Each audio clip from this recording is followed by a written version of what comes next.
বিনা চিকিৎসায় রোগী মৃত্যুর অভিযোগ। আরজি করে কোন্নগরের বাসিন্দার মৃত্যু। এক্স হ্যান্ডেলে নিন্দা অভিষেক বন্দ্যোপাধ্যায়ের। যে খবরের দিকে নজর রেখেছি ইতিমধ্যেই, আরো একবার জানাবো, বিনা চিকিৎসায় রোগী মৃত্যুর অভিযোগ। আরজি করে কোন্নগরের বাসিন্দার মৃত্যু। আরো বিস্তারিত আবিরের কাছ থেকে জানবো। আবির, কিভাবে মৃত্যু হলো?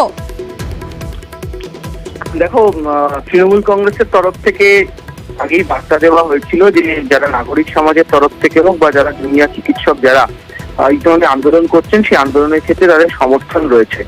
কিন্তু দেখতে পাওয়া গিয়েছে সেটা হচ্ছে যে একজন কোন্নগরের একজন বাসিন্দা, তার একটি পথ দুর্ঘটনা হয়েছিল এবং তারপর তাকে হাসপাতালে দীর্ঘক্ষণ চিকিৎসা না হওয়ার কারণে ফেলে রাখা হয় এবং তারপরে মৃত্যু ঘটে।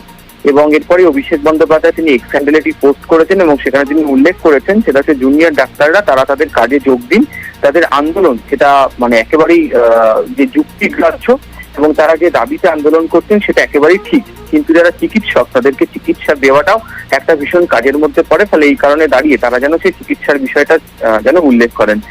তৃণমূল কংগ্রেসের তরফ থেকে কোন্নগরের এই ব্যক্তির মৃত্যুর ঘটনাকে ঘিরে ইতিমধ্যে একাধিক ব্যক্তি তিনি পোস্ট করেছেন, তারা গোটা ঘটনার নিন্দা করেছেন। যদি অভিষেক বন্দ্যোপাধ্যায়ের এই বক্তব্যের প্রেক্ষিতে যেটা আবেদন বলে মনে করা হচ্ছে যে জুনিয়র চিকিৎসকরা তারা তাদের আন্দোলন করতেই পারেন, তাদের যে দাবি তার সপক্ষে চলতেই পারেন, কিন্তু মানুষের চিকিৎসা পাওয়াটা যে অধিকার সেই বিষয়ে যেন তারা মনে রাখেন, সেই প্রসঙ্গের কথাই তিনি মনে করিয়ে দিয়েছেন তার এক্স হ্যান্ডেল পোস্টে। বেশ আবির, আপনাদের কোনো দাবি দেওয়া থাকলে নিশ্চয়ই করুন, কিন্তু মানুষকে পরিষেবাটাও দিন।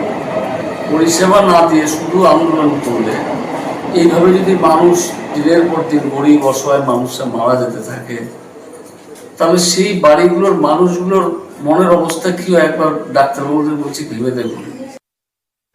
হরিপালের